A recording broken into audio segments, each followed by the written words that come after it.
जय हिंद साथियों, स्वागत है आपका self study classes with Sumit Jain YouTube channel में। तो दोस्तों आज का वीडियो स्टार्ट हो चुका है, सभी लोग लाइव आ जाएंगे और आज हम पढ़ने वाले हैं दोस्तों द्विवेदी युग को। ठीक है, कल हमने भारतेंदु युग को पढ़ लिया, भारतेंदु युग से संबंधित जितने भी प्रश्न थे उनको देख लिया। ठीक है, तो सभी लोगों को क्या करना है दोस्तों, अब लाइक करना है और शेयर करना है। जितने भी हमारे साथी हैं वीडियो को सबसे पहले लाइक कर दें और शेयर कर दें।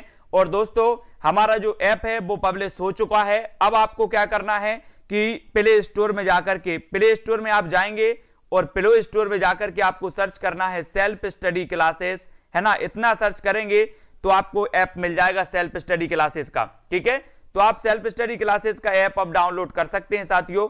और सभी लोग दोस्तों ये जो कोर्स है वो जल्द ही लॉन्च हो जाएगा। ठीक है, कोर्स भी लॉन्च हो जाएगा, तो सभी लोग अभी क्लास के बाद लॉन्च डाउनलोड कर लेना इसको, है ना। और वो जल्दी ही कोर्स लॉन्च होने वाला है आपका टीजीटी पीजीटी वालों का।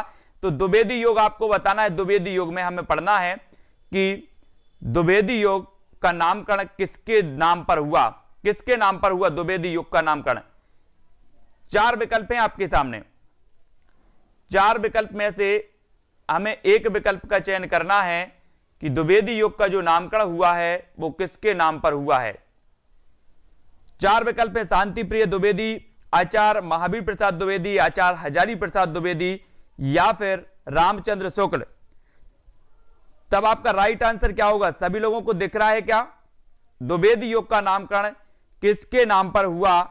और यहां पर आपका बिल्कुल सही है, बोले सर महावीर प्रसाद द्विवेदी इसका सही आंसर हो जाएगा। ठीक है, महावीर प्रसाद द्विवेदी यानी आधुनिक कविता के दूसरे पड़ाव 1903 से 1916 को द्विवेदी युग के नाम से जाना जाता है। सभी को पता है 1900 से 1920 को माना जाता है ना, 1900 से 1920। ये भी आपको आपने कल पढ़ लिया था इस सरस्वती पत्रिका वाला द्विवेदी युग में, कि सरस्वती पत्रिका से ही द्विवेदी युग का प्रारंभ माना जाता है 1900 से 1920।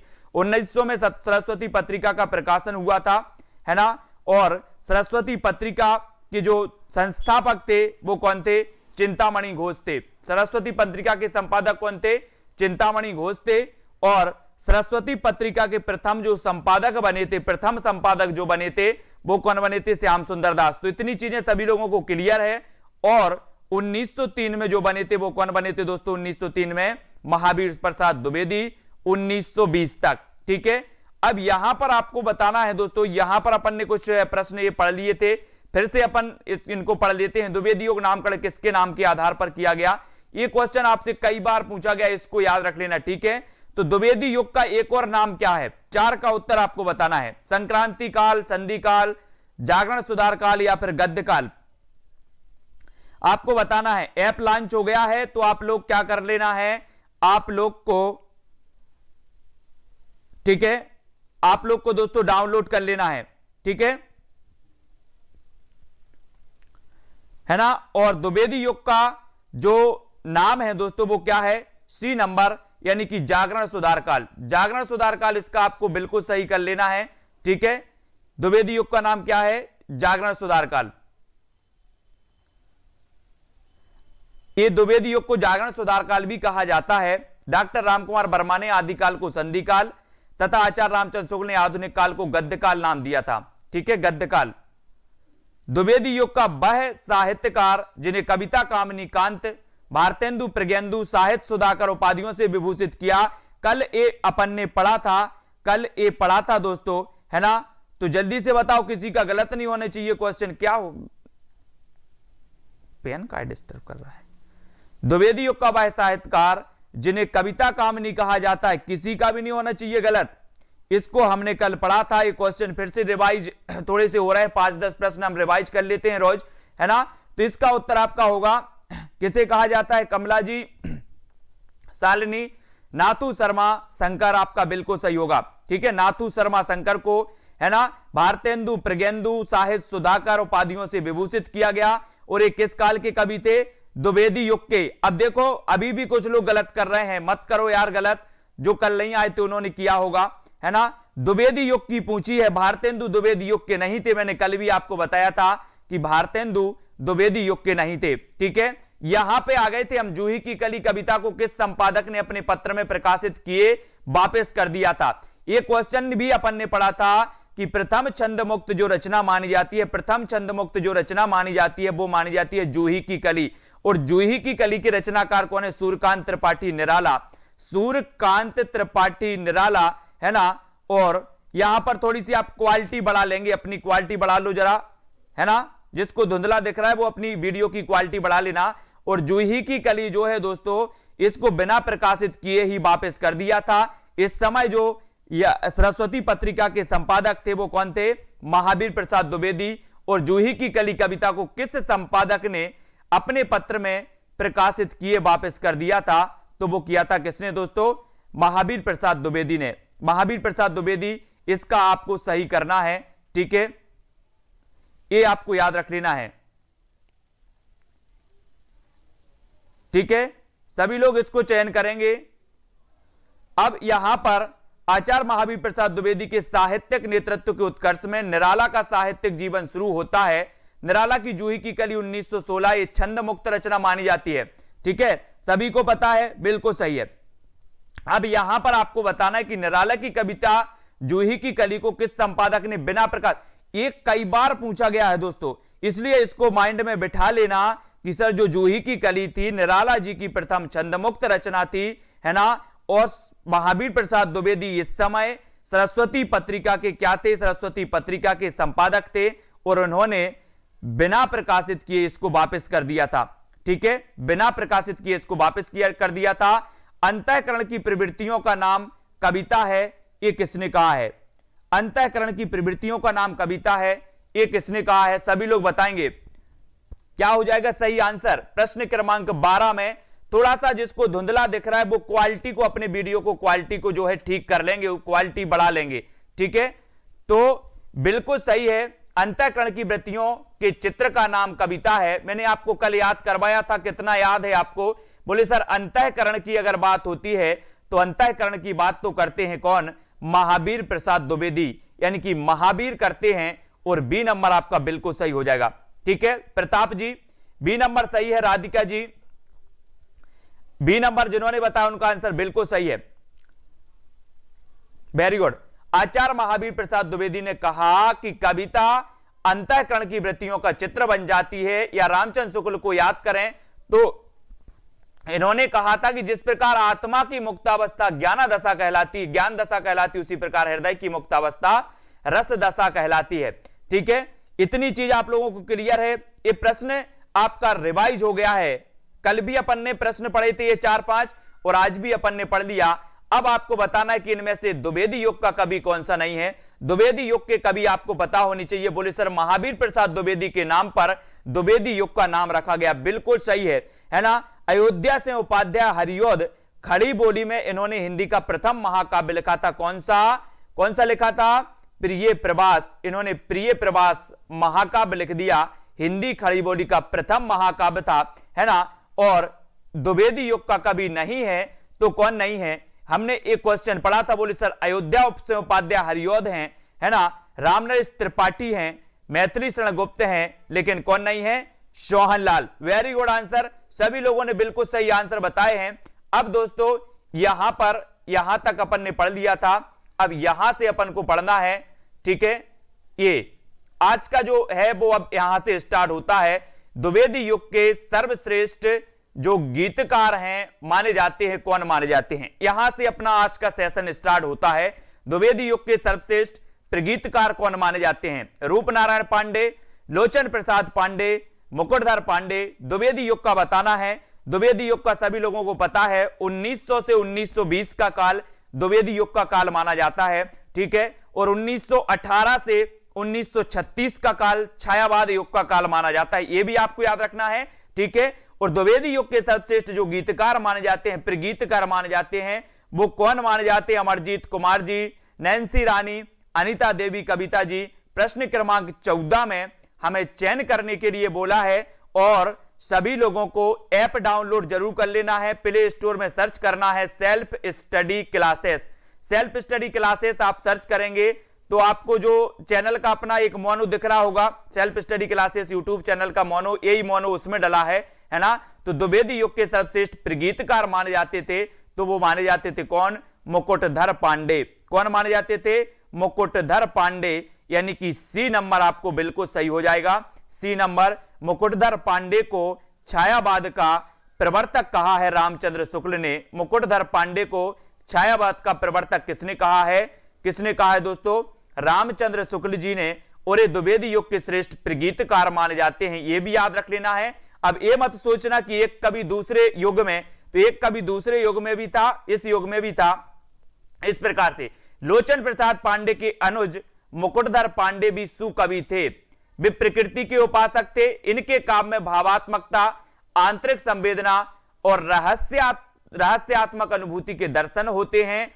ये द्विवेदी युग के सर्वश्रेष्ठ प्रगीतकार माने जाते हैं। वस्तुतः इनके काव्य में छायावाद का पूर्वाभास मिलता है ना। पूजा फूल, कानन कुसुम इनके प्रकाशित काव्य हैं। तो यहां पर कंफ्यूज नहीं होना, क्योंकि क्या होता है कि मुकुटधर पांडे को जब हम पढ़ते हैं कि मुकुटधर पांडे को रामचंद्र शुक्ल ने छायावाद का प्रवर्तक मान लिया, तो हमारे मन में एक हो जाती है धारणा कि ये तो छायावाद के हैं। लेकिन याद रख लेना, ये द्विवेदी युग में भी थे और इनकी जो पंक्तियां थी, इनकी जो रचनाएं थी, उनमें छायावाद का पूर्वाभास मिलता है। ये भी याद रख लेना है, ठीक है।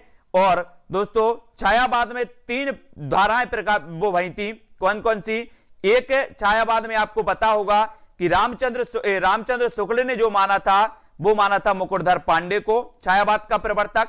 ईलाचंद्र जोशी ने जो माना था, वो किसको माना था? जयशंकर प्रसाद को छायावाद का प्रवर्तक। और दोस्तों जो अपने नंद दुलारे वाजपेयी हैं, इन्होंने माना था सुमित्रानंदन पंत को, ठीक है, सुमित्रानंदन पंत को। तो अगर आपसे पूछा जाए दोस्तों कि छायावाद का प्रवर्तक कौन है, तो आपको लगाना जयशंकर प्रसाद, ठीक है। नॉर्मली जयशंकर प्रसाद सही हो जाता है, ठीक है। अब छायावाद का पूर्वाभास किस कवि की रचनाओं में प्रकट हुआ, तो वो हुआ मुकुटधर पांडे। मुकुटधर पांडे, यानी कि ये नंबर आपका बिल्कुल यहां पर सही है, ठीक है।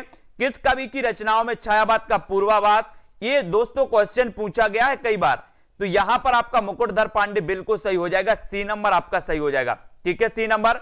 फिर आगे बढ़ते हैं कि खड़ी बोली हिंदी का प्रथम कवि है, तो कौन है? खड़ी बोली हिंदी का प्रथम कवि आपको चयन करना है, कौन माने जाते हैं? ये आपको चयन करना है। खड़ी बोली हिंदी के प्रथम कवि कौन थे? कविता कुमुदी, प्रथम कवि नहीं, प्रथम महाकाव्य बताना है दोस्तों। प्रथम कवि नहीं, प्रथम महाकाव्य बताना है ना। प्रथम महाकाव्य कौन था? खड़ी बोली हिंदी का प्रथम महाकाव्य बताना है, प्रश्न क्रमांक 17 में, ठीक है। 17 में चयन करो सभी लोग। खड़ी बोली हिंदी का प्रथम महाकाव्य कौन था? और मैंने आपको कई बार बता दिया है कि खड़ी बोली हिंदी का जो प्रथम महाकाव्य था, उसका नाम कौन सा था? प्रिय प्रवास, है ना। कौन सा था? प्रिय प्रवास। प्रिय प्रवास में खड़ी है, प्रिय प्रवास में खड़ी है, तो प्रिय से हो जाएगा प्रिय प्रवास, और प्रवास में खड़ी है, तो ये खड़ी बोली का महाकाव्य हो जाएगा। किसका हो जाएगा दोस्तों? हरिऔध का हो जाएगा ये, है ना, हरिऔध साहब का हो जाएगा। इसको याद रखेंगे, ठीक है। और यहां पर आपको चयन करना है बहुत बढ़िया तरीके से। कैसे चयन करोगे इसको देखो कि अयोध्या से उपाध्याय हरिऔध कृत प्रिय प्रवास संस्कृत की समस्त तथा कोमलकांत पदावली से अलंकृत एवं संस्कृत वर्ण वृत्तों में लिखित हिंदी खड़ी बोली का प्रथम महाकाव्य है। यह 17 सर्गों में विभक्त है, ये भी याद रख लेना, 17 सर्गों में विभक्त है। इसमें श्रृंगार और करुण रस की प्रधानता है, श्रृंगार और करुण रस की इसमें प्रधानता है। रामचंद्र शुक्ल ने अपने हिंदी साहित्य के इतिहास में प्रिय प्रवास को महाकाव्य नहीं माना। हरिऔध जी बहुमुखी प्रतिभा के धनी थे, गद्य पद्य में उनका समान अधिकार था और कुल मिलाकर उनकी 51 रचनाएं थी। अब दोस्तों यहां से कितने क्वेश्चन बनेंगे? सबसे पहले तो प्रिय प्रवास किसकी रचना है? आप बता दोगे हरिऔध जी की, ठीक है। हिंदी का खड़ी बोली का प्रथम जो महाकाव्य है वो कौन सा है? तो आप बताओगे प्रिय प्रवास, ठीक है ना। और दूसरा पूछा जाएगा कि प्रिय प्रवास में कितने सर्ग हैं, तो आप क्या बताओगे? 17 सर्ग हैं, ठीक है, 17 सर्ग हैं, याद रख लेना।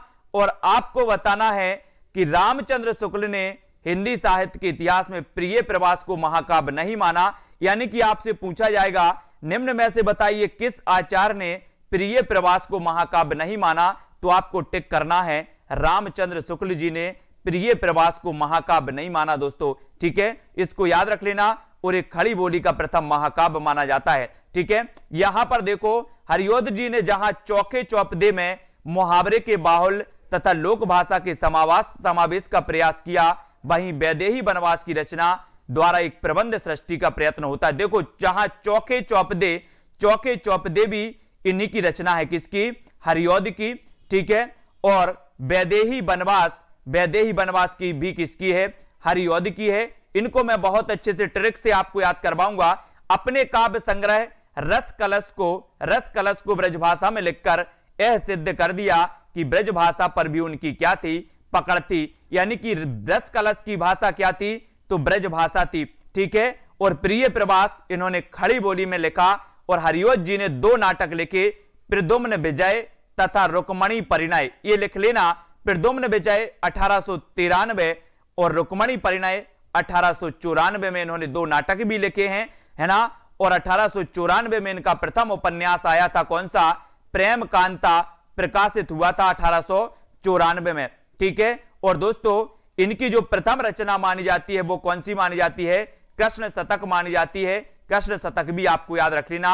और बहुत सारी इनकी रचनाएं हैं, इनको हम जब द्विवेदी युग में अच्छे से जब आपको पढ़ाएंगे उनके बारे में और भी अच्छे से पढ़ेंगे। फिलहाल अगला क्वेश्चन 18 का आपको बताना है कि खड़ी बोली हिंदी का आधुनिक कालीन प्रथम महाकाव्य है तो कौन सा है। एक क्वेश्चन तो पूछा ही जाता है, एक क्वेश्चन पूछा जाता है, ये आपको रट लेना है। और आपको पता होगा कि आज मैंने बहुत सारी पीडीएफ भी आपको दी थी, कहां पर, व्हाट्सएप पर, टेलीग्राम पर, सब जगह दी थी, है ना। और खड़ी बोली हिंदी का आधुनिक कालीन प्रथम महाकाव्य है तो वो कौन सा है, प्रिय प्रवास। कौन सा है, प्रिय प्रवास है। बोले सर प्रिय प्रवास में खड़ी है, प्रिय प्रवास में खड़ी है, यानी बी नंबर आपका यहां पर प्रिय प्रवास बिल्कुल सही हो जाएगा, ठीक है। प्रिय प्रवास, हरिओद के प्रिय प्रवास महाकाव्य में सर्गों की संख्या कितनी है, एक क्वेश्चन भी पूछा गया है, सर्गों की संख्या कितनी है तो आपको बताना है। हरिओद के प्रिय प्रवास महाकाव्य में सर्गों की संख्या कितनी है ये बताना है, 17, 19, 23 या फिर 21। यानी कि 19 का उत्तर आपको चयन करना। और अभी हमने पढ़ा है इसलिए आपको याद भी होनी चाहिए। और उत्तर हो जाएगा क्या, 17। क्या हो जाएगा, 17। प्रिय प्रवास महाकाव्य में सर्गों की संख्या है दोस्तों 17, यानी ये नंबर बिल्कुल सही हो जाएगा, ठीक है। वेरी गुड आंसर, सभी लोगों ने बिल्कुल सही बताया है। और अयोध्या से उपाध्याय हरिओद द्वारा लिखित काव्य ग्रंथ कौन सा है, काव्य ग्रंथ बताना है। अभी हमने पढ़ा है कि सर अयोध्या से हरिओद ने प्रिय प्रवास खड़ी बोली में अगर लिखा है तो रस कलश इन्होंने ब्रजभाषा में लिखा है ना। यानी कि इससे सिद्ध होता है कि जहां हरिओद जी खड़ी बोली में रचना करते थे वहीं इन्होंने ब्रजभाषा में भी रचना करके सिद्ध कर दिया है कि इनका दोनों भाषाओं में अच्छी इनकी पकड़ थी, है ना। और अयोध्या से उपाध्याय हरिओद द्वारा लिखित जो काव्य ग्रंथ है दोस्तों वो कौन सा है, चौखे चौपदे, है ना, चोखे चौपदे, इसको याद रख लेना, हरिओद, है ना। यानी सी नंबर आपने बिल्कुल सही है। बोले सर हरि तो बिल्कुल चोखे ही होते हैं, हरि कैसे होते हैं, चोखे होते हैं। और जो व्यक्ति चोखे होते हैं वो भगवान बन जाते, हरि बन जाते, है ना। चोखे व्यक्ति ही हरि बनते हैं, ऐसे याद कर लेना। चोखे व्यक्ति, भगवान ने भी कभी तपस्या की थी, तपस्या करके वो क्या बन गए, भगवान बन गए। ऐसे ही चोखे व्यक्ति भगवान बनते हैं जो तपस्या करते हैं, है ना। और वैदेही वनवास नामक काव्य लिखा तो किसने लिखा, वैदेही वनवास। बोले सर वनवास तो हरि को हुआ था, वनवास किसको हुआ था, हरि मतलब होता है राम भगवान, ले लो कृष्ण भगवान को हम हरि बोलते हैं। तो वनवास किसको हुआ था, बोले सर हरि को हुआ था, अयोध्या के राम हरि को, है ना, जिसे हम बोलेंगे। तो वैदेही वनवास, और वनवास हुआ किसे, अयोध्या के भगवान राम यानी कि हरि को। तो अयोध्या यहां पर आएगा, वनवास आया है तो अयोध्या भी आएगा। तो वनवास यहां पर वैदेही वनवास और यहां पर अयोध्या से उपाध्याय हरिओद, ठीक है। तो बी नंबर आपका बिल्कुल सही होगा। वैदेही वनवास के लेखक कौन है, व्हाट्सएप नंबर नीचे चल रहा है दोस्तों, नीचे जो लाइन चल रही है उसमें व्हाट्सएप नंबर दिया है। और वैदेही वनवास के लेखक बताना है आपको कौन है, मैथिली शरण गुप्त हैं, अयोध्या से उपाध्याय हरिऔध। ये क्वेश्चन पूछा गया है कई बार, तो बनवास से याद रख लेना है। अब कभी नहीं बोलना बोले सर बनवास तो किसको हुआ था, अयोध्या के राजा राम को हुआ था। ठीक है, खड़ी बोली में प्रथम महाकाव्य प्रिय प्रवास के जो रचयिता माने जाते हैं, ऐसा भी क्वेश्चन आता है प्रिय प्रवास, है ना। और आपको पता है कि ये प्रिय प्रवास जो है ये भी किसका है, अयोध्या से उपाध्याय हरिऔध का है, क्योंकि अयोध्या के राजा राम को वनवास हुआ तो वैदेही वनवास रचना अयोध्या से उपाध्याय हरिऔध की। और दोस्तों अयोध्या के राजा राम प्रिय के साथ, अपनी प्रिय के साथ वनवास गए थे, है ना। तो प्रिय प्रवास भी किसकी रचना हो जाएगी, अयोध्या से उपाध्याय हरिऔध की। तो ये सी नंबर हिंदी खड़ी बोली का प्रथम महाकाव्य भी इसे कहा जाता है। और रामचंद्र शुक्ल जी ने इसे महाकाव्य नहीं माना। रामचंद्र शुक्ल जी ने किसे महाकाव्य नहीं माना, प्रिय प्रवास को महाकाव्य नहीं माना। ये चीज भी आपको याद रखनी है। और खड़ी बोली हिंदी का प्रथम महाकाव्य, दोस्तों रट लेना, इसको रट लेना, प्रिय प्रवास के बारे में आपको रटना है दोस्तों, है ना। कई बार पूछा गया ये प्रिय प्रवास, इसलिए अयोध्या से उपाध्याय हरिऔध को नहीं भूलना है। कौन सी रचना अयोध्या से उपाध्याय हरिऔध की नहीं है, यानी कि 25 का 4 विकल्प है, कौन सी नहीं है ये चीज आपको बतानी है। और सभी लोग साथियों क्या करना, अभी आप प्ले स्टोर में सर्च करना self study classes, app publish हो गया है और जल्द ही कोर्स लॉन्च होने वाला है ना। तो जो भी साथी करना चाहते हैं वो जल्दी से कर लेना अभी, है ना। और कौन सी रचना अयोध्या से उपाध्याय हरिऔध की नहीं है, तो कौन सी नहीं है, विचित्र विवाह है, ये नहीं है। बाकी वैदेही वनवास, चुभते चौपदे और चोखे चौपदे, आपको पता है दोस्तों कि जो चोखे लोग होते हैं, चोखे होते हैं, वो क्या बन जाते हैं, चोखे लोग भगवान बन जाते हैं तपस्या करके, है ना, हरि बन जाते हैं। तो चोखे चौपदे किसकी हो जाएगी, अयोध्या से उपाध्याय हरिऔध। या ऐसे ही बात करें कि अयोध्या के राजा राम चोखे थे, बहुत चोखे थे, है ना, इसलिए वो राम कहलाए, भगवान कहलाए। और आपको पता है कि इन्होंने जब वनवास इनको हुआ तो कई ऐसे घाव थे जो बहुत चुभते हैं, है ना। जब हम रामायण देखते हैं तो कई ऐसी घटनाएं हैं जो अपने चुभते हैं, चुभते। तो ये चुभते चौपदे भी इन्हीं की रचना हो जाएगी। और वनवास भी हुआ था किसे, अयोध्या के राजा राम को, इसलिए अयोध्या से उपाध्याय हरिऔध की वैदेही वनवास, चुभते चौपदे, चौके चौपदे, प्रिय प्रवास, रस कलश, कृष्ण शतक, ये सारी रचनाएं किसकी हो जाएंगी, अयोध्या से उपाध्याय हरिऔध की। विचित्र विवाह, राष्ट्र भारती, देवदूत, देवसभा, ये रामचरितोपाध्याय की रचना है। यहां पर भी आपको याद रख लेना, विचित्र विवाह, राष्ट्र भारती, देवदूत और देवसभा ये रामचरितोपाध्याय की हैं। बाकी इसके अतिरिक्त राम रचित चिंतामणि नामक प्रबंध काव्य की रचना की है। शेष कृतियां अयोध्या से उपाध्याय हरिऔध की हैं। ठीक है, तो इनको भी हमें याद रखना है। फिर आगे बढ़ते हैं, यहां पर आते हैं, दिवस का अवसान समीप था, गगन था कुछ लोहित हो चला, तरु से कापर थी जब राजती, कमलनी कुल बल्लभ की प्रभा। काव्य पंक्तियों का संबंध है आंसू से, परिवर्तन से, प्रिय प्रवास से या फिर किसान से। बहुत बढ़िया यहां पर दोस्तों कहा गया है कि दिवस का अवसान समीप था। ये पंक्ति कई बार पूछी गई है, अर्चना कुशवाहा जी, है ना, और गोरा सिंह जी।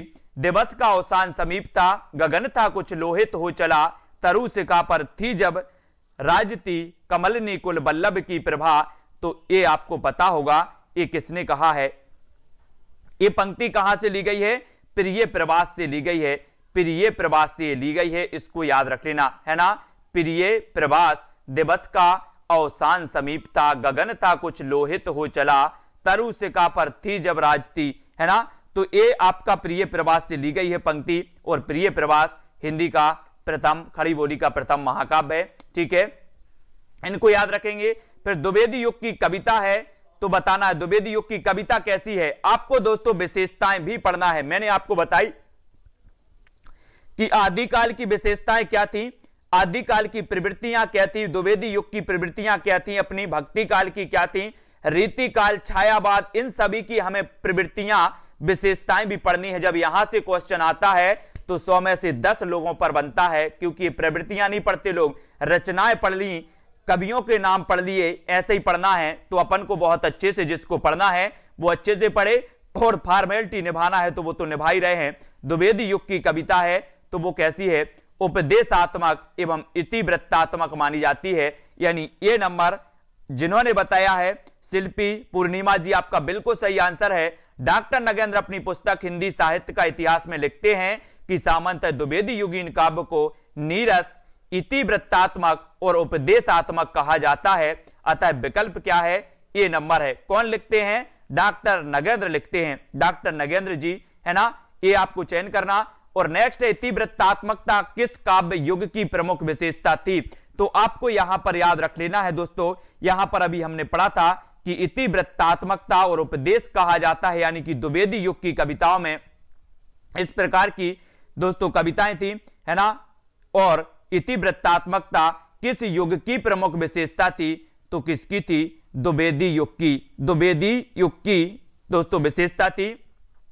प्रमुख विशेषता अनीता जी, तनु जी, दीक्षा यादव जी, द्विवेदी युगीन साहित्य में किस प्रवृत्ति की प्रमुखता नहीं है? यह भी आपको बताना है। तो किस युग की द्विवेदी युग साहित्य में किस प्रवृत्ति की प्रमुखता नहीं पाई जाती? गद्यात्मकता, काव्यात्मकता, वैचारिकता या फिर इतिवृत्तात्मकता। तो कौन सी नहीं पाई जाती? यानी कि 29 का हमें बताना है। दिशा यादव, है ना, सहस्रा जी, और 29 में आपने चयन किया कि सर अगर बात करें द्विवेदी युग की तो एक काव्यात्मकता ये द्विवेदी युग की विशेषता, प्रमुख विशेषता नहीं है ना, प्रमुख प्रवृत्ति नहीं है। तो बी नंबर यहां पर आपका बिल्कुल सही है। वैचारिकता तो है ना, ये याद रख लेना है। तो काव्यात्मकता ये प्रमुख प्रवृत्ति नहीं मानी जाती, प्रमुख पूछा गया है ना, तो प्रमुख नहीं है। बाकी प्रमुख में गद्यात्मकता, इतिवृत्तात्मकता, वैचारिकता ये मानी जाती हैं। आपका उत्तर क्या हो जाएगा, है ना मयंक जी? बी नंबर आपका बिल्कुल सही हो जाएगा, बी नंबर, ठीक है। बी जिन्होंने बताया है वो बिल्कुल सही है। काव्यात्मकता प्रमुख विशेषता के अंतर्गत नहीं आती, है ना। और भारत भारती का प्रकाशन किस वर्ष हुआ था? भारत भारती बताना है दोस्तों। ये भारत भारती के रचनाकार कौन है ये भी आपको कमेंट में लिखना है। और साथ ही लिखना है कि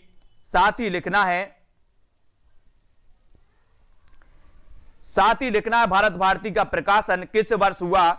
1912, 1914, 1916 या फिर 1918 में किस वर्ष हुआ है भारत भारती का प्रकाशन? आपको चयन करना है। तो ये भारत भारती के रचनाकार कौन थे ये भी आपको बताना है। भारत भारती के रचनाकार कौन थे और बताना है, ठीक है।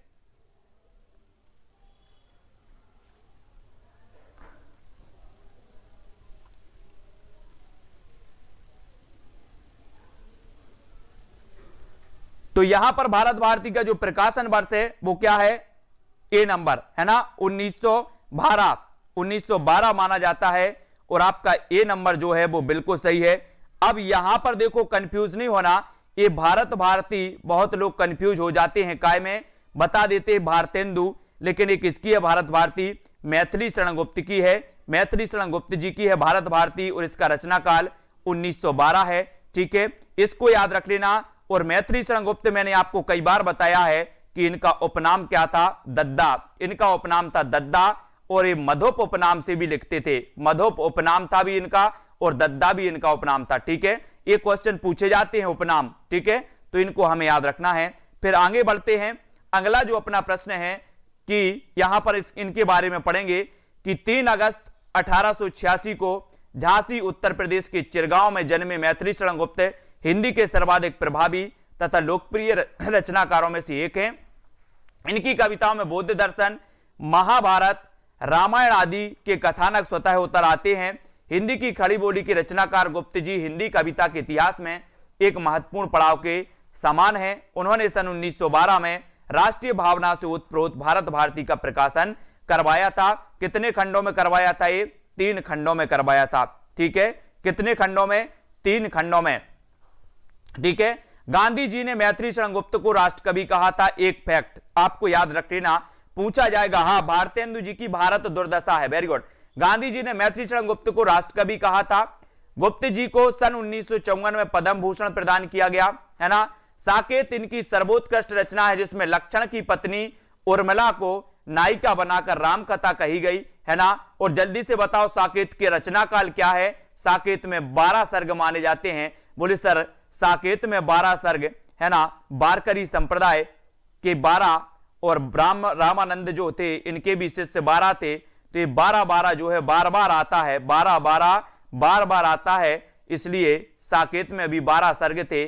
और साकेत का रचना काल क्या है ये जल्दी से आपको चयन करना है। और इनकी अन्य प्रमुख रचनाएं कौन कौन सी हैं? जयद्रथ वध है ना, विकट भट्ट है, गुरुकुल किसान, गुरुकुल भी है, किसान है, सिद्धराज, जय भारत, द्वापर, बैतालिक, कुणाल, यशोधरा भी है इनका खंड काव्य है ना, पंचवटी, हिडिंबा, अर्जन विसर्जन, काबा करबला है ना। और ये साकेत क्या है? ये महाकाव्य है, ठीक है। और गुप्त जी द्वारा अनुदित काव्य है पिलासी का युद्ध, मेघनाद है ना। और यशोधरा की नायिका गौतम बुद्ध की पत्नी यशोधरा है। किसान में एक सामान्य किसान के जीवन संघर्ष की कथा है इनकी किसान में, ठीक है। 1931 साकेत का माना जाता है, नोट्स कर लेना 1931 साकेत। और इसमें कितने सर्ग हैं? 12 सर्ग हैं, ये भी नोट्स करना है। रंग में भंग राजपूत आन की कथा है इसमें, रंग में भंग है ना। जैनी मार्क्सी पुत्री, जैनी पर रचित प्रबंध काव्य है, ठीक है। मैथिली शरणगुप्त की प्रथम पुस्तक कौन थी? रंग में भंग। मैथिली शरणगुप्त की प्रथम पुस्तक कौन थी? रंग में भंग का प्रकाशन 1909 में हुआ, किंतु इनकी ख्याति का मूल आधार भारत भारती 1912। तो 1909 में इनकी रचना कौन सी प्रकाशित हुई थी? प्रथम वो हुई थी 1909 में, रंग में भंग। रंग में भंग है ना, याद रख लेना। बोले सर मैं सब्जी बना रहा था और मेथी डाल दी, मेथी डाल दी तो क्या हो गया? रंग में भंग हो गया है ना। बोला आप लोग बोलते ना ओ नो, ऐसे बोलते तो नो, रंग में भंग 9 की रचना हो जाएगी 1909। और याद रखेंगे फिर उसके बाद 1912 भारत भारती। गुप्त जी ने तिलोत्तमा, चंद्रहास और अनग नामक 3 नाटक लिखे हैं। कौन कौन से? तिलोत्तमा, चंद्रहास और अनग, ये 3 इनके नाटक हैं। प्राय सभी प्रकार के प्रगीत, मुक्तक भी इन्होंने लिखे हैं। और मैथिली शरणगुप्त जो थे वो राम भक्त कवि थे, ये भी याद रख लेना। कभी कभी पूछा जाता है कि मैथिली शरणगुप्त किस काव्य धारा से संबंधित थे, राम भक्ति धारा या कृष्ण भक्ति धारा, है ना। तो ये राम भक्त थे या कौन से भक्त थे, राम या कृष्ण, इस प्रकार से याद रख लेना। गुप्त जी की प्रारंभिक रचनाएं कलकत्ता से निकलने वाले वैश्योपकारक में प्रकाशित होती थी। बाद में इनका परिचय आचार्य महावीर प्रसाद द्विवेदी से हुआ और इनकी रचनाएं फिर सरस्वती में प्रकाशित होने लगी, ठीक है। बिल्कुल सही है। अब अगला क्वेश्चन आपको बताना है कि भारत भारती में किस भावना की रूपरेखा प्रस्तुत है। तो 31 का आंसर आपका सही क्या हो जाएगा? सभी लोग लाइक जरूर कर देना और जितने लोगों ने अभी ऐप डाउनलोड नहीं किया है वो कर लेना। जल्दी आपका कोर्स लॉन्च होगा, है ना, जहां पर आप व्यवस्थित रूप से बिल्कुल शुरुआत से पढ़ पाएंगे। और भारत भारती में किस भावना की रूपरेखा प्रस्तुत है? तो वो है दोस्तों राष्ट्रीय भावना की, है ना। राष्ट्रीय भावना यानी बी नंबर आपका बिल्कुल सही है। राजपूती आन की कथा है, तो कौन सी है? राजपूती आन की कथा कौन सी है? आपको पता है कि मैथिली शरणगुप्त जी की प्रथम जो रचना मानी जाती है, प्रथम जो पुस्तक मानी जाती है वो मानी जाती है रंग में भंग। रंग में भंग यानी कि 1909, रंग में भंग 1909, ठीक है। ये प्रथम पुस्तक है गुप्त जी की। और राजपूती आन की कथा है तो कौन सी है? रंग में भंग। रंग में भंग 1909, रंग में भंग 1909, ऐसे याद रखना है ना। ऐसे आपके क्रमबद्ध भी कभी कभी पूछ लिया जाए तो क्रमबद्ध के लिए भी आपको तैयार रहना है। चिरगांव किस कवि का जन्म स्थान है? चिरगांव किस कवि का जन्म स्थान है? माखनलाल चतुर्वेदी, मैथिली शरणगुप्त, सुभद्रा कुमारी चौहान या पंत जी का? 1886 में चिरगांव जिला झांसी में दोस्तों इनका क्या हुआ था? क्या हुआ था? जन्म हुआ था। किसका? किसका हुआ था? 33 में सभी ने बता दिया कि सर मैथिली शरणगुप्त, इन्हें राष्ट्र कवि कहा जाता है। और इन्हें राष्ट्र कवि कहा था किसने? महात्मा गांधी जी ने इन्हें राष्ट्र कवि कह दिया, है ना, ये भी याद रखना। और किसान के रचनाकार कौन है? किसान, किसान बताना है। किसान के रचनाकार, बोले सर किसान मेथी उगाता है। क्या उगाता है? मेथी उगाता है। तो किसान के रचनाकार भी कौन होंगे? मेथी होंगे कि जयशंकर प्रसाद होंगे? मैथिली शरणगुप्त होंगे या जयशंकर प्रसाद होंगे? तो आपको याद रखना है कि किसान क्या उगाता है? बोले सर मेथी उगाता है, मेथी। तो किसान के रचनाकार मैथिली शरणगुप्त, यानी ए नंबर आपका बिल्कुल सही हो जाएगा। ये जिन्होंने बताया उनका आंसर बिल्कुल सही है। रंग में भंग नामक काव्य कृति के रचयिता कौन है? ये कई बार पूछा गया और मैं कई बार आपको बताऊंगा। इतने बार बताऊंगा कि आपको रट जाएगा, और रट जाएगा तो आप सही करके आएंगे। बोले सर 1909 की बात कर रहे हो तो रंग में भंग, 1912 की अगर बात कर रहे हो तो भारत भारती, और भारत भारती की जो प्रसिद्धि का आधार है दोस्तों वो मैथिली शरण गुप्त जी का है, और 1909 में इनकी रंग में भंग पुस्तक निकली थी जो कि गुप्त जी की प्रथम मानी जाती है, प्रथम। ठीक है, इनको याद रखेंगे। अब निम्न में से एक मैथिली शरण गुप्त की रचना नहीं है तो कौन सी नहीं है? मैथिली शरण गुप्त की रचना कौन सी नहीं मानी जाती? हमने बहुत पढ़ी मैथिली शरण गुप्त की। रोमा जी, सहस्रा, कौन सी सिद्धराज, जय भारत, हिडिंबा या फिर कृषक कृदन्न, यानी कि 36 में हमें चयन करना है कि मैथिली शरण गुप्त की काव्य रचना नहीं है। तो अभी हमने पढ़ा था कि सिद्धराज भी है, हिडिंबा भी है ना, जय भारत भी है, लेकिन कौन सी नहीं है? कृषक क्रंदन, कृषक क्रंदन ये रचना नहीं है, ये याद रख लेना, है ना। जय भारत कौन बोलेगा? बोले सर कोई राष्ट्र कवि ही बोलेगा। इन्होंने जय भारत बोला इसलिए राष्ट्र कवि इन्हें कह दिया गया जय भारत। बोले जय भारत, भारत भारती, जय द्रथ बध, है ना, ये इन्होंने बोला। और ये दोस्तों मैथी कहां रखते हैं हम? डिब्बा में रखते हैं। डिब्बा या डिब्बा में अपन क्या रखते हैं? बोले सर हमारे घर में इस प्रकार से डिब्बा में मैथी रखी जाती है। तो यहां पर आया डिब्बा, डिब्बा है डिब्बा, और डिब्बा में हम रखते हैं मैथी। तो डिब्बा में आपका क्या बनेगा? हिडिंबा मैथिली शरण गुप्त। और मैथिली शरण गुप्त सिद्ध कवि थे। कैसे कवि थे? ये बहुत ही सिद्ध, इसलिए इन्हें राष्ट्र कवि कहा गया। तो सिद्धराज भी इन्हीं की रचना है, ऐसे भी इनको याद रखेंगे, है ना। मैथिली शरण गुप्त द्वारा रचित जयद्रथ बध क्या है? जयद्रथ बध क्या है दोस्तों?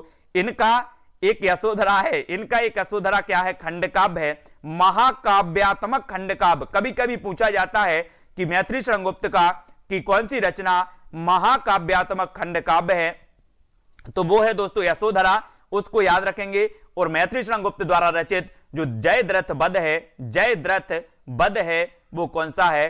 खंड काव्य है, खंड काव्य है। और जयद्रथ बध में देखो जरा, दो खंड आते हैं, एक तो जयद्रथ और दूसरा बध, एक तो जयद्रथ और दूसरा बध। बोले सर योजक चिन्ह लगा तो इसके दो खंड बन गए, एक जयद्रथ बन गया, एक बध बन गया, खंड बन गए, तो ये क्या हो जाएगा? खंड काव्य हो जाएगा। ये महाकाव्य नहीं होगा, ये क्या हो जाएगा? खंड काव्य। ऐसे थोड़ा सा गौर करना है, ठीक है, ऐसे आप गौर करेंगे।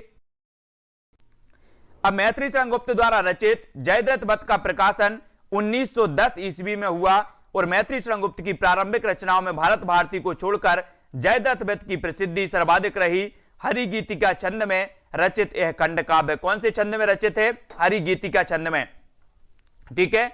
1910 इसका रचना काल माना जाता है।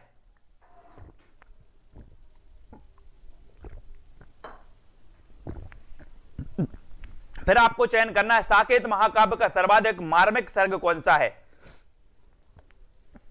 जल्दी से चयन करेंगे। साकेत महाकाव्य का सर्वाधिक मार्मिक सर्ग कौन सा है दोस्तों? षष्ठ, सप्तम या फिर अष्टम या फिर नवम, कौन सा माना जाता है? तो यहां पर याद रख लेना कि अगर आपसे पूछा जाए कि मैथिली शरण गुप्त की भारत भारती के बाद जो प्रसिद्धि का आधार थी वो कौन सी थी, तो वो जयद्रथ बध जो खंड काव्य थी, और हरिगीतिका छंद में एक खंड काव्य लिखा गया, है ना। और साकेत महाकाव्य का सर्वाधिक मार्मिक जो सर्ग है वो नवम सर्ग माना जाता है ना। साकेत का नवम, और 1931 इसका रचना काल माना जाता है, और ये क्या है? महाकाव्य है, महाकाव्य दोस्तों साकेत, है ना। और 12 इसमें कितने सर्ग हैं? 12 सर्ग हैं, ये भी याद रख लेना, ठीक है। साकेत, तो ये साकेत के बारे में सभी लोगों को याद रखना है। फिर आगे बढ़ते हैं दोस्तों यहां पर कि मैथिली शरण गुप्त का साकेत महाकाव्य नवम सर्ग सर्वाधिक मार्मिक है। साकेत में 12 सर्ग हैं, है ना, जिसका रचना काल 1916 से 1932 यानी कि 1931 अधिकांश माना जाता है, 1931, ठीक है। साकेत की संपूर्ण कथा का केंद्र बिंदु क्या है? उर्मिला। क्या है? उर्मिला। और आरंभ में इसका नाम उर्मिला उत्ताप अर्थात उर्मिला काव्य रखा गया। आपने एक वो सॉन्ग पढ़ा होगा दोस्तों, कौन सा? उर्मिला ए उर्मिला ए उर्मिला, पढ़ा है सभी लोगों ने? ऐसे अपन सॉन्ग से भी कभी कभी याद कर लेंगे। और इनका दोस्तों याद रख लेना, साकेत की संपूर्ण कथा का केंद्र बिंदु क्या है? उर्मिला। और आरंभ में इसका नाम उर्मिला उत्ताप अर्थात उर्मिला काव्य रखा गया। और ये उर्मिला कौन थी? कौन थी जल्दी से बताओ फटाफट। राम काव्य पर आधारित है दोस्तों। साकेत महाकाव्य ये राम काव्य पर आधारित है। तो जल्दी से आपको बताना है, क्योंकि महाकवि रविंद्रनाथ ने बंगला भाषा में लिखे गए अपने निबंध काव्येर उपेक्षिता में राम कथा में अव्यक्त वेदना देवी उर्मिला के प्रति भारतीय कवियों की उपेक्षा की और ध्यान आकृष्ट किया था इन्होंने, है ना। तो ये भी आपको याद रख लेना है। जल्दी से बताएंगे आप लोग की उर्मिला जो है ये कौन थी, फटाफट से। अगर आपने रामायण पढ़ी है तो आपको पता भी होगा, रामायण देखी है तब भी आपको पता होगा। और सबसे केंद्र बिंदु जो माना जाता है, वेरी गुड, लक्ष्मण जी की पत्नी थी उर्मिला, ठीक है, इनको याद रखेंगे अपन, है ना। और सबसे जो मार्मिक दोस्तों इनका जो केंद्र बिंदु है साकेत का, वो क्या है, उर्मिला है, ठीक है। और आपको पता है कि इनके 12वें सर्ग में क्या होता है,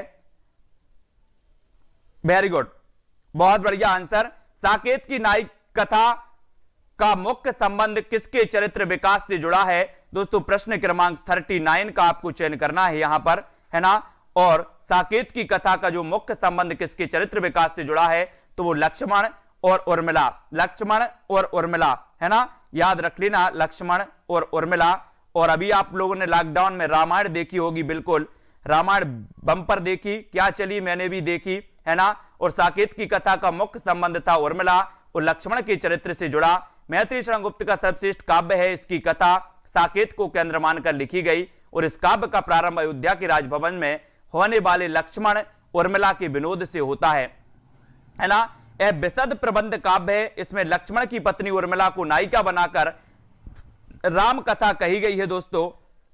और साकेत रचना की मूल प्रेरणा गुप्त जी को महावीर प्रसाद द्विवेदी के लेख कवियों की उर्मिला विषयक उदासीनता से मिली, जो सरस्वती में 1908 ईस्वी में जुलाई में भुजंग भूषण भट्टाचार्य के छदम नाम से छपा था, ठीक है। तो इस साकेत के बारे में हमने देख लिया। राम काव्य को आधार बनाकर लक्ष्मण और उर्मिला दोस्तों पर ये साकेत महाकाव्य लिखा गया और बढ़िया है ना। और उर्मिला इसकी बिल्कुल मुख्य केंद्र बिंदु मानी जाती है, ठीक है, और इस महाकाव्य की नायिका मानी जाती है, ठीक है, बिल्कुल सही। मैथिली शरण गुप्त ने इतिहास के उपेक्षित नारी पात्र को निम्न पुस्तक में प्रतिष्ठित किया, तो किसमें किया है, मैथिली शरण गुप्त ने इतिहास के उपेक्षित नारी पात्र को किस पुस्तक में प्रतिष्ठित किया, ये भी आपको बताना है। 40 बताना है, वेरी गुड, भाग्यश्री जी। साकेत मूलतः पाली भाषा का शब्द, बहुत बढ़िया। इसी प्रकार से भी आप लोग कुछ कुछ हेल्प किया करें और कुछ कुछ अपन पढ़ते हैं, है ना। और यहां पर आपका सही उत्तर होगा कि मैथिली शरण गुप्त ने इतिहास के उपेक्षित नारी पात्र को निम्न में प्रतिष्ठित किया है, तो वो किया है दोस्तों साकेत महाकाव्य, यानी डी नंबर आपका बिल्कुल सही होगा, ठीक है, डी नंबर आपका सही होगा। द्विवेदी युग के संपूर्णतः प्रतिनिधि कवि हैं, तो कौन है, 51 का आंसर बताना है। द्विवेदी युग के संपूर्णतः प्रतिनिधि कवि कौन माने जाते हैं, श्रीधर पाठक, हरिऔध, मैथिली शरण गुप्त या इनमें से कोई नहीं। तो जो मैथिली शरण गुप्त माने जाते हैं ये द्विवेदी युग के संपूर्णतः प्रतिनिधि कवि माने जाते हैं। कौन माने जाते हैं दोस्तों, प्रतिनिधि कवि। और आपका जो सी नंबर है वो बिल्कुल सही हो जाएगा, सी नंबर आपका सही हो जाएगा, सी नंबर। अब आप सभी लोग बताएंगे, आज की क्लास में अपन यहीं तक पढ़ते हैं, फिर कल फिर से पढ़ेंगे आगे से, है ना। 73 पेज तक अपन ने पढ़ लिया इसको। और वीडियो को लाइक कर लेना, नीचे नंबर चल रहा है तो नंबर से व्हाट्सएप ग्रुप में भी आप जुड़ सकते हैं, ठीक है। और नंबर आपको पता ही है दोस्तों, 909860 है ना 9291 ये नंबर है। इस नंबर से आप व्हाट्सएप ग्रुप में जुड़ें। और प्ले स्टोर से दोस्तों अपना जो ऐप है वो पब्लिश हो गया है, यानी कि इस ऐप को आपको जल्दी से डाउनलोड कर लेना है। और आपको यहां पर जल्दी कोर्स मिलेगा, है ना, जहां पर आपकी बिल्कुल शुरुआत से हिंदी साहित्य के इतिहास लेखन से आपको एक कोर्स मिलेगा, ठीक है। तो दोस्तों आपको जल्दी से प्ले स्टोर में सर्च करना है सेल्फ स्टडी क्लासेस। क्या सर्च करोगे, सेल्फ स्टडी क्लासेस आपको सर्च कर लेना है। और दोस्तों ये ऐप डाउनलोड कर लेना है ना, सभी लोगों को, है ना। पढ़ते रहो निरंतर। मंजू यादव, पिंकी जी, पूनम जी, रोमा जी, दारसू, भवानी, मायाराम, गोविंद जी, सोनू जी, अगर ठीक है। अब आपको क्या करना है, आपको दोस्तों इसी प्रकार से पढ़ते रहना है, ठीक है। और निरंतर जब आप पढ़ते हो तो आपको निश्चित ही बहुत सारी चीजें आने लगती हैं, ठीक है।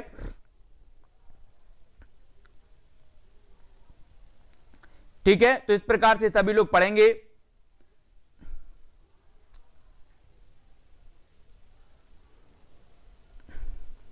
और ग्रुप में सभी लोग जुड़ जाएं, ग्रुप में सभी लोग जुड़ेंगे, है ना।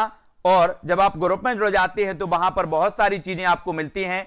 और टेलीग्राम ग्रुप में अगर आप जुड़ते हैं तो वहां पर टेस्ट भी आपके करवाए जाते हैं, है ना, टेस्ट भी होता है वहां पर टेलीग्राम ग्रुप में। तो टेलीग्राम ग्रुप से भी आपको जुड़ जाना है। और नीचे डिस्क्रिप्शन में लिंक दी है व्हाट्सएप ग्रुप की। Kalpana ji, Radhika, target for JRF, Hindi नामा, पूनम जी, मंजू यादव, पिंकी, राजेश, गोरा जी, मिनी जी, है ना, दारसू जी, रीना जी, सभी लोग वीडियो को लाइक जरूर कर देना। और जिन भी साथियों ने अभी तक ऐप डाउनलोड नहीं किया वो ऐप जरूर डाउनलोड करें, सेल्फ स्टडी क्लासेस, ठीक है। और जल्दी से उसमें कोर्स लॉन्च होगा और दिवाली ऑफर उसमें निकाला जाएगा। नीलिमा राव, है ना, सरस्वती जी, उपेंद्र जी और शिवमूर्ति, संजय यादव, मंजू यादव, दारसू, सोच बही, रिश्ता नया, भवानी शर्मा, ठीक है। इसी प्रकार से सभी साथियों पढ़ते रहे टीजीटी पीजीटी के लिए, ठीक है। सरोज, शिवराज, मंजुला, अनीता जी, ठीक है,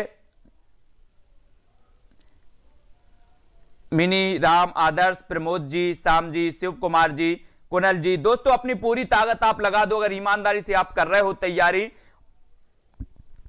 और जब आप तैयारी कर रहे हो तो पूरी ईमानदारी से करो, जब आप तैयारी कर रहे हो तो पूरी ईमानदारी से करो। ये नहीं कि सर मैंने ये बुक ले ली और इसको मैंने एक बार पूरा पढ़ दिया, ये पढ़ाई नहीं होती, ये पढ़ाई नहीं होती है। तो सिर्फ फॉर्मेलिटी होती है कि मैंने टीजीटी का एग्जाम दिया था, बुक को पूरी पढ़ी थी लेकिन बुक में से एक भी क्वेश्चन नहीं आया। आप अच्छे से पढ़ो तो सारा बुक में से आएगा, अच्छे से आपको पढ़ना है ना। और सभी लोग वीडियो को लाइक कर लेना। कल बहुत सारे लोग नहीं आए थे, क्यों नहीं आए थे? क्योंकि महापर्व था करवा चौथ, है ना। कल भी अपन ने देखा था नीरज जी हिंदी एजुकेशन, है ना, नफीसा सिद्दीकी, मंजू जी और भाग्यश्री, संगीता सिंह, लालदास जी, गीता, प्रेम शंकर जी, ठीक है।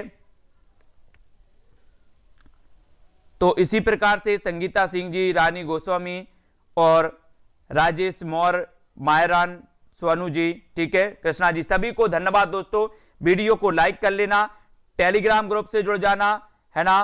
और मिनी पांडे, प्रदीप जी, और आपको क्या करना है टेलीग्राम से जुड़ करके व्हाट्सएप में भी जुड़ जाना, व्हाट्सएप ग्रुप है ना। नींद नहीं आएगी, अगर आपके अंदर जुनून है तो नींद आएगी नहीं। मुझे नींद आती नहीं, जबरदस्ती सो जाते हैं, फिर भी 2:30 या 3 बजे तो सोते ही है, सिर्फ काम करते रहते हैं, नोट्स बनाते हैं, ये सोचते वो सोचते। और आप लोग जब एग्जाम है तब भी नींद आ रही है तो एक काम करो कि बाल में एक रस्सी बांधो और ऊपर बांध लो, जैसे ही नींद आएगी बाल खींचेंगे तो अपने आप नींद भाग जाएगी, ठीक है। तो प्रीति जी और ओम प्रकाश जी, हेमलता जी, लालदास जी, राजेश जी, अनु जी और जूली, महेंद्र कुमार सेन जी, बहुत बढ़िया दोस्तों, सभी लोगों को धन्यवाद। सभी लोग इसी प्रकार से हम आपको सपोर्ट करते हैं, आप हमें सपोर्ट करते रहें और आगे बढ़ते रहें। शिव कुमार जी, है ना, और तेज प्रताप, आदर्श जी। तो सभी लोग अपने अपने एग्जाम में, टीजीटी वाले अपने ग्रुप में, टीजीटी पीजीटी वाले, मास्टर कैडर वाले अपने ग्रुप में जुड़ेंगे, यूके एलटी ग्रेड वाले अपने ग्रुप में, एचपी टेट वाले अपने ग्रुप में जुड़ेंगे, ठीक है। तो जो जिस एग्जाम से संबंधित है वो अपने अपने ग्रुप में नीचे लिंक दी है, या फिर व्हाट्सएप में आप कुछ भी करोगे तो आपको भाई साहब क्या मिल जाएगी, लिंक मिल जाएगी, सोनू सिंह जी, है ना। और सभी लोग अपने अपने लिंक से जुड़ जाना। अनंत रतूड़ी, कृष्णा, गीता जी, सुनील जी, एसआर, कृष्ण यादव, श्याम जी, सभी को धन्यवाद दोस्तों। और इसी प्रकार से सभी लोग जुड़े रहेंगे, वीडियो को लाइक करते रहेंगे, शेयर करते रहेंगे अपने मित्रों तक। और ये 9 बजे वाली क्लास तो अपनी चल ही रही है। सभी लोग ऐप डाउनलोड जरूर करें, जल्दी से प्ले स्टोर खोलें, वहां पर सर्च करें self study classes, self study classes, है ना। तो आपको मिल जाएगा। अनु जी, भाग्यश्री, रंजीता जी, ठीक है। तो आज के वीडियो के लिए बस इतना ही, मिलते हैं फिर से कल, है ना, पुनः है दोस्तों। तो आज के वीडियो के लिए इतना ही, जय हिंद।